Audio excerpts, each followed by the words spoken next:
Nama lengkap dari ulama ini adalah Muhammad Nafis bin Idris bin Hussein. Ia lahir sekitar tahun 1148 Hijriah atau bertepatan dengan tahun 1735 Masehi, di Martapura, sekarang ibu kota Kabupaten Banjar, Kalimantan Selatan. Ia berasal dari keluarga bangsawan Banjar, yang garis silsilah dan keturunannya bersambung hingga Sultan Suryansyah, tahun 1527 sampai tahun 1545 Masehi. Sultan Suryansyah merupakan Raja Banjar pertama yang memeluk agama Islam, yang dahulu bergelar Pangeran Samudera. Sejak kecil, Syekh Muhammad Nafis memang sudah menunjukkan bakat dan kecerdasan yang tinggi, dibanding dengan teman-teman sebayanya. Bakat dan kecerdasan yang dimilikinya ini membuat Sultan Banjar tertarik. Sehingga, pada akhirnya Muhammad Nafis pun dikirim ke Makkah, untuk belajar dan mendalami ilmu-ilmu agama. Salah satu dari ilmu agama yang digelutinya, bahkan menjadikan ia populer adalah bidang tasawuf. Sebagaimana halnya ulama Jawi, Indonesia, abad ke-17 dan ke-18 yang belajar di Makkah, Syekh Muhammad Nafis juga belajar pada para ulama terkenal. Baik yang menetap maupun yang sewaktu-waktu berziarah dan mengajar di Haramain, Makkah dan Madinah, dalam berbagai cabang ilmu keislaman, seperti tafsir, fikih, hadis, usuluddin, teologi, dan tasawuf. Di antara gurunya dalam bidang ilmu tasawuf di Makkah adalah Abdullah bin Hijazi Asy-Syarqawi Al-Azhari, tahun 1150 sampai tahun 1227 Hijriah atau tahun 1737 sampai tahun 1812 Masehi, ulama tasawuf yang kemudian menduduki jabatan Syekh Al-Islam dan Syekh Al-Azhar sejak 1207 Hijriah, 1794 Masehi. Dalam mempelajari tasawuf, Syekh Muhammad Nafis berhasil mencapai gelar Syekh Al-Mursyid, gelar yang menunjukkan bahwa ia diperkenankan mengajar ilmu tasawuf dan tarekatnya kepada orang lain. Setelah itu, ia pulang ke kampung halamannya, Martapura, pada 1210 Hijriah, 1795 Masehi. Silsilah lengkapnya adalah Muhammad Nafis bin Idris bin Hussein bin Ratu Kasumayuda, bin Pangeran Kesumanegara bin Pangeran Dipati bin Sultan Tahlillah, bin Sultan Saidullah bin Sultan Inayatullah bin Sultan Mustain Billah, bin Sultan Hidayatullah bin Sultan Rahmatullah bin Sultan Suryansyah. Muhammad Nafis hidup pada periode yang sama dengan Syekh Muhammad Arsyad Al-Banjari, dan diperkirakan wafat sekitar tahun 1812 Masehi, dan dimakamkan di Mahar Kuning, Desa Binturu, sekarang menjadi bagian desa dari Kecamatan Kelua, Kabupaten Tabalong. Tidak ada catatan tahun yang pasti kapan ia pergi berangkat menuntut ilmu ke Tanah Suci Makkah. Diperkirakan ia pergi menimba ilmu pengetahuan ke Tanah Suci Makkah sejak usia dini dan sangat muda, sesudah mendapat pendidikan dasar-dasar agama Islam di kota kelahirannya, Martapura. Kemudian diketahui ia belajar dan menuntut ilmu agama Islam di kota Makkah, sebagaimana ia tuliskan dalam catatan pendahuluan pada karya tulisnya, Ad-Durrun Nafis. Dia yang menulis risalah ini, yaitu Muhammad Nafis bin Idris bin Al-Husain, yang dilahirkan di Banjar dan hidup di Makkah. Juga tidak terdapat informasi dan catatan tentang apakah ia di Makkah dan Madinah belajar bersama Syekh Abdus Samad Al-Falimbani, Muhammad Arsyad Al-Banjari dan rekan-rekan mereka yang lainnya. Tetapi besar kemungkinan masa belajar Muhammad Nafis di Haramain bersamaan dengan masa belajar Syekh Abdus Samad Al-Falimbani, Muhammad Arsyad Al-Banjari dan rekan-rekan mereka yang lainnya. Kesimpulannya, dengan melihat daftar nama-nama guru Muhammad Nafis Al-Banjari, besar kemungkinan mereka belajar bersama pada satu masa atau masa yang lain. Sebagaimana kebiasaan para ulama Jawi, Indonesia atau Asia Tenggara, abad ke-17 dan ke-18, ia belajar dan menuntut ilmu pengetahuan keislaman kepada para ulama yang terkenal di dunia Islam pada masa itu. Baik yang menetap maupun yang sewaktu-waktu berziarah dan mengajar di Haramain, Makkah dan Madinah, dalam berbagai bidang ilmu pengetahuan Islam, terutama tafsir, hadis, fikih, tauhid dan tasawuf. Di antara guru-gurunya yang tercatat dalam bidang ilmu tasawuf di Haramain adalah Syekh Abdullah bin Hijazi Asy-Syarqawi Al-Azhari, Syekh Sidik bin Umar Han, Syekh Muhammad bin Abdul Karim As-Samani Al-Madani, Syekh Abdurrahman bin Abdul Aziz Al-Maghribi, Syekh Muhammad bin Ahmad Al-Jauhari, Syekh Yusuf Abu Zara Al-Misri, Syekh Abdullah bin Syekh Ibrahim Al-Mirgani, Syekh Abu Fauzi Ibrahim bin Muhammad Ar-Rais Az-Zamzami Al-Maki. Karena kegigihannya dalam mempelajari ilmu tasawuf, Muhammad Nafis akhirnya berhasil mencapai gelar Syekh Al-Mursyid, yaitu seorang yang memahami, mengerti, mengamalkan serta mempunyai ilmu yang cukup tentang tasawuf. Gelar yang menunjukkan bahwa ia mampu dan diperkenankan serta diberi izin untuk mengajar tasawuf dan tarekatnya kepada orang lain.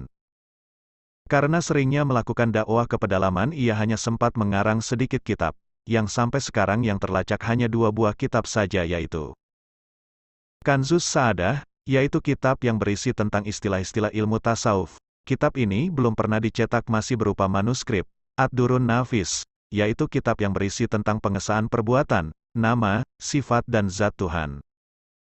Kitab Ad-Durrun Nafis yang pada mulanya dikarang hanya untuk memenuhi permintaan kawan-kawan, namun pada akhirnya banyak diminati dan tersebar luas ke pelosok Nusantara, bahkan sampai negara-negara di Timur Tengah dan Asia Tenggara.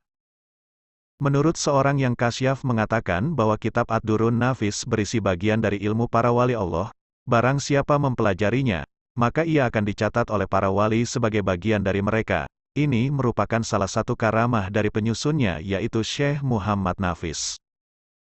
Syekh Muhammad Nafis Al-Banjari, seperti kebanyakan ulama Melayu Indonesia lainnya, mengikut mazhab Syafi'i pada bidang fikih dan Asy'ariyah pada ilmu tauhid. Ia juga menggabungkan diri dengan tarekat Qadiriyah, Syatariyah, Samaniyah, Naqsyabandiyah, dan Halwatiyah. Syekh Muhammad Nafis Al-Banjari seperti ulama-ulama sufi lainnya, ia juga mendapat tantangan dari orang-orang yang tidak sependapat dengan ajaran tasawufnya, namun tidak sehebat tantangan terhadap Syekh Hamzah Al-Fansuri dan Syekh Syamsuddin As-Sumatrani. Karena keluasan dan ketinggian ilmu beliau serta kegigihannya dalam berdakwah, oleh masyarakat Sumatera beliau diberi gelar Maulana Al-Alamah Al-Fahamah Al-Mursyid ila Tariq Al-Salamah Asy-Syaikh Muhammad Nafis Ibn Idris Ibn Huwain Al-Banjari, atau Tuan Guru yang sangat alim yang menunjukkan ke jalan keselamatan, Syekh Muhammad Nafis bin Idris bin Husain Al-Banjari. Berbeda dengan Syekh Muhammad Arsyad, yang sepulang dari Makkah terus mengembangkan ilmu yang diperolehnya kepada masyarakat desa dalam pagar dan banyak mempunyai kesempatan menulis sejumlah kitab. Datu Nafis atau Syekh Muhammad Nafis ini berkelana dari suatu daerah ke daerah lainnya, sehingga beliau hanya sempat mengarang 1 buah kitab, yaitu kitab Ad-Durrun Nafis, Permata yang Indah. Kitab Ad-Durrun Nafis tersebut pada mulanya dikarang beliau karena permintaan dari teman-temannya, namun akhirnya banyak diminati dan tersebar ke seluruh dunia, dan membuat nama beliau menjadi harum. Kitab Ad-Durrun Nafis tersebut tidak saja dicetak atau diterbitkan di dalam negeri, tetapi juga dicetak di luar negeri seperti ditemukan menurut urutan tahun adalah 1. Terbitan tahun 1313 Hijriah oleh Matba'ah Al-Karimul Islamiyah di Mekah. 2. Terbitan tahun 1323 Hijriah oleh Matba'ah Al-Miriyah di Mekah yang terbuat sebagai hamisi, tepi, Kitab Hidayatus Salikin karya Syekh Abdus Samad Al-Palembani. 3. Terbitan tahun 1343 Hijriah oleh percetakan Mustafa Al-Babi Al-Halabi wa Auladihi. 4. Terbitan tahun 1347 Hijriah oleh Darut Taba'ah Al-Misriyah, Mesir. 5. Terbitan kedai Sulaiman Mari, Basra Street, Singapura tanpa tahun. 6. Terbitan Maktabah Sulaiman Mari wa Syirikahu Surabaya, Indonesia tanpa tahun. 7. Terbitan Maktabah As-Sakafah tanpa tahun. 8. Terbitan Maktabah Haramain Singapura tanpa tahun. 9. Terbitan Ahmad Sa'ad bin Nabhan Surabaya tanpa tahun.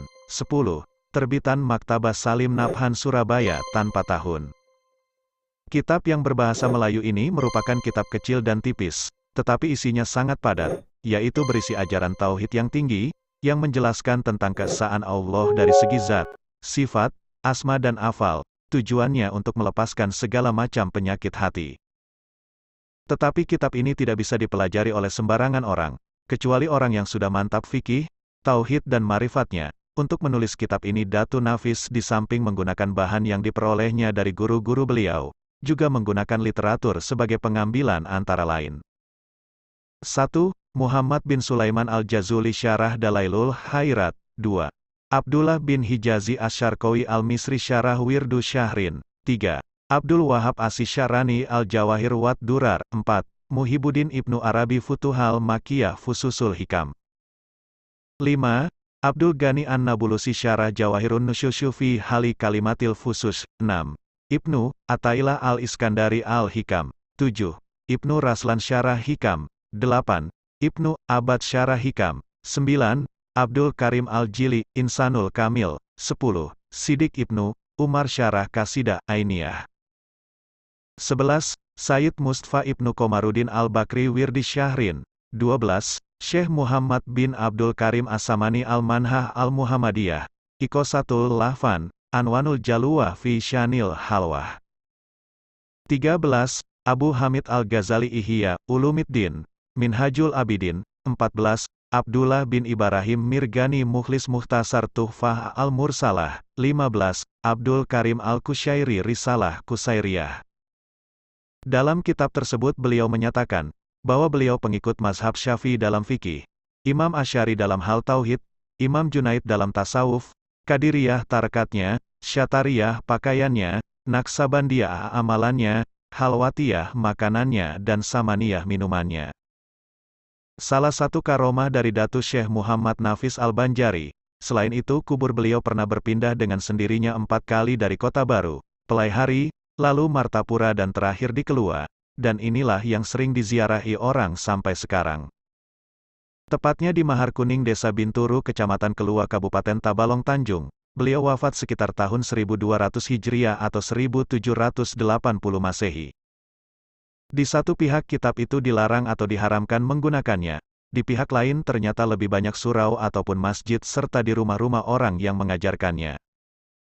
Bahkan Kiai Haji Hadrani Haen, seorang ulama di Surabaya, berusaha menyalin ke dalam huruf Latin kitab tersebut, yang diberi kata sambutan oleh seorang ulama dan tokoh atau ahli politik Islam Indonesia, Kiai Haji Dr. Idam Khalid. Ad-Dur An-Nafis yang disalin ke dalam huruf Latin itu diberi judul Ilmu Ketuhanan Permata yang Indah, Ad-Durrun Nafis. Juga kitab Ad-Durrun Nafis telah disalin secara lengkap ke dalam huruf Latin, dan diberi catatan kaki serta diberi indeks untuk kemudahan menelaahnya oleh tim sahabat kandangan. Kitab Ad-Durrun Nafis Latin tersebut menjadi bagian dari buku Manaqib Syekh Muhammad Nafis Al-Banjari. Berdasarkan kajian bahasan, kitab Al-Dur Al-Nafis tersebut berisikan ajaran-ajaran tasawuf yang tinggi sehingga dikatakan, adalah rahasia yang amat halus dan perkataannya pun amat dalam. Tiada mengetahui yang demikian kecuali ulama yang rasih atau ulama yang tinggi ilmu agama. Sayangnya naskah asli yang ditulis tangan sendiri oleh pengarang, sampai sekarang belum ditemukan. Padahal menurut Laili Mansur, pengaruh kitab ini cukup luas di kalangan masyarakat, dan cukup dikenal oleh kaum muslimin di daerah Asia Tenggara yang berbahasa Melayu, selalu dibaca orang sejak terbitan pertama hingga sekarang. Dicetak di Saudi Arabia, Mesir, Singapura dan Indonesia, serta berpengaruh dalam Risalah Amal Marifah karangan Abdurrahman Siddiq Al-Banjari tahun 1322 Hijriah. Dan Risalah Kasiful Asrar karangan Muhammad Saleh bin Abdullah Minangkabawi tahun 1344 Hijriah. Berdasarkan naskah kitab tersebut oleh Laili Mansur disimpulkan bahwa kitab tersebut mengandung ajaran-ajaran tasawuf yang berintikan tauhid dalam struktur yang sistematis. Pokok-pokok ajaran tasawuf yang terkandung di dalamnya meliputi makamat, Tuhan, kejadian manusia, hubungan manusia dengan Tuhan yang kesemuanya mempunyai hubungan diales antara yang satu dengan yang lain hingga bernatijah bahwa wujud itu hanya satu. Laili Mansur menilai bahwa ajaran tasawuf Muhammad Nafis dipengaruhi oleh filsafat khususnya filsafat Neoplatonisme. Kemudian tauhid dalam ajaran Muhammad Nafis adalah tauhid sebagaimana yang dikembangkan oleh Ibnu Arabi dan Abdul Karim Al-Jili. Yakni yang ada hanyalah Allah dan selain Dia adalah tidak ada. Kalau selain Dia itu ada maka cara beradanya adalah melalui tajali atau kezahiran hingga Dia berada di tiap zara wujud. Dengan demikian, paham tasawuf yang dikandung dalam kitabnya tersebut adalah paham wahdatul wujud yang melihat bahwa segala yang ada terdiri dari aspek luar, arat dan al-halaq, dan aspek dalam atau batin, jauhar, yakni al-haq. Paham ini dipelopori oleh Ibnu Arabi, Abdul Karim Jili, Jalaluddin Rumi. Pokok pembahasan tentang tauhid tersebut mencakup tauhid afal, tauhid asma, tauhid sifat dan tauhid zat. Berdasarkan gambaran di atas, pemikiran tasawuf Muhammad Nafis dapat dimasukkan kepada corak pemikiran tasawuf falsafi, yang berpaham kesatuan wujud atau wahdatul wujud. Sehingga ada beberapa ulama yang secara keras menyatakan bahwa ajaran yang terkandung dalam kitab Al-Dur Al-Nafis tersebut haram untuk dipelajari dan dikaji. Bahkan ada pula yang lebih keras menyatakan bahwa barang siapa yang mempelajari bahkan meyakini isi dan ajaran dalam kitab tersebut maka ia menjadi kafir. Sebab kitab tersebut mengajarkan paham wahdatul wujud sebagaimana difatwakan oleh Mufti Kerajaan Johor, Sayyid Alwi Tahir Haddad. Untuk itulah Hawash Abdullah penulis buku Perkembangan Ilmu Tasawuf dan tokoh-tokohnya di Nusantara, menjelaskan bahwa pada zaman Indonesia dijajah oleh Belanda, mempelajari kitab ini diharamkan. Sehingga ada ulama yang kemudian juga menfatwakan bahwa kitab tersebut berisi ajaran yang sesat menyesatkan. Boleh jadi hal ini merupakan salah satu siasat politik Belanda, karena Belanda paham betul bahwa apabila orang sudah mempelajari ilmu tasawuf secara lurus dan mantap, maka orang tersebut tidak takut mati dan berjuang memerangi penjajah yang dianggap kafir.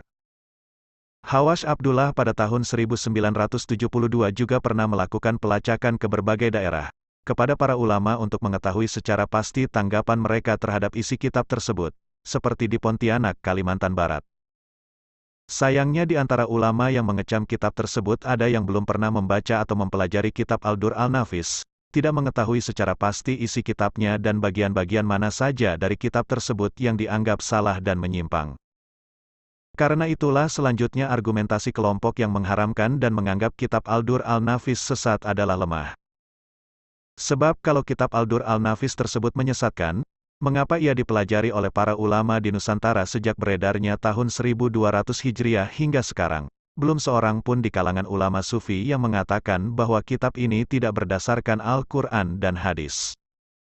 Ahmadi Isa berpendapat bahwa kitab Al-Dur Al-Nafis yang dikarang oleh Muhammad Nafis itu berisi ajaran-ajaran tauhid yang terjalin berpautan dengan tasawuf yang kadang-kadang sulit dan rumit. Kecuali bagi ulama yang luas pengetahuan agamanya, paling tidak sudah mempunyai dasar-dasar ilmu fikih, tauhid dan tasawuf yang memadai. Pokok bahasan dan penjelasan di dalam kitab Al-Dur Al-Nafis nampaknya berangkat dari ilmu tauhid. Pengarangnya mendukung aliran tauhid Sunni Al-Asy'ari sambil mengkritik dan menyangga aliran Mu'tazilah dan Jabariyah. Kemudian dia kembangkan tauhid para sufi sambil menolak paham hulul al-halaj dan itihad Abu Yazid Al-Bustami. Di sisi lain dia menjembatani atau memadukan ajaran tasawuf Sunni dengan tasawuf filosofis. Antara lain dia padukan antara paham wahdatul syuhud dengan paham wahdatul wujud. Hal inilah yang pada akhirnya mengundang pendapat pro dan kontra terhadap ajaran tasawuf dalam karya tulisnya Al-Dur Al-Nafis tersebut. Berbeda dengan Muhammad Arsyad yang menjadi perintis pusat pendidikan Islam, Muhammad Nafis mencemplungkan dirinya dalam usaha penyebarluasan Islam di wilayah pedalaman Kalimantan. Dia memerankan dirinya sebagai ulama sufi kelana yang khas, keluar masuk hutan menyebarkan ajaran Allah dan Rasul-Nya, dan oleh karena itu beliau memainkan peranan penting dalam mengembangkan Islam di Kalimantan. Islam masuk Kalimantan Selatan lebih belakangan ketimbang misalnya, Sumatera Utara dan Aceh. Diperkirakan pada awal abad ke-16, Islam baru mencapai momentumnya setelah pasukan Kesultanan Demak datang ke Banjarmasin, untuk membantu Pangeran Samudra dalam perjuangannya melawan kalangan elit di Kerajaan Daha. Setelah kemenangannya, Pangeran Samudra beralih memeluk Islam pada sekitar tahun 936 atau 1526, dan diangkat sebagai Sultan pertama di Kesultanan Banjar. Dia diberi gelar Sultan Surian Syah atau Surian Allah oleh seorang dai Arab. Dengan berdirinya Kesultanan Banjar, otomatis Islam dianggap sebagai agama resmi negara. Namun demikian, kaum muslimin hanya merupakan kelompok minoritas di kalangan penduduk, para pemeluk Islam. Umumnya hanya terbatas pada orang-orang Melayu. Islam hanya mampu masuk secara sangat perlahan di kalangan suku Dayak, bahkan di kalangan kaum Muslim Melayu, kepatuhan kepada ajaran Islam boleh dibilang minim dan tidak lebih dari sekedar pengucapan dua kalimat syahadat. Di bawah para sultan yang turun-temurun hingga masa Muhammad Arsyad dan Muhammad Nafis, tidak ada upaya yang serius dari kalangan istana untuk menyebarluaskan Islam secara intensif di kalangan penduduk Kalimantan. Karena itu, tidak berlebih jika Muhammad Nafis dan terlebih Muhammad Arsyad Al-Banjari merupakan tokoh penting dalam proses Islamisasi lebih lanjut di Kalimantan. Dua orang ini pula yang memperkenalkan gagasan-gagasan keagamaan baru di Kalimantan Selatan.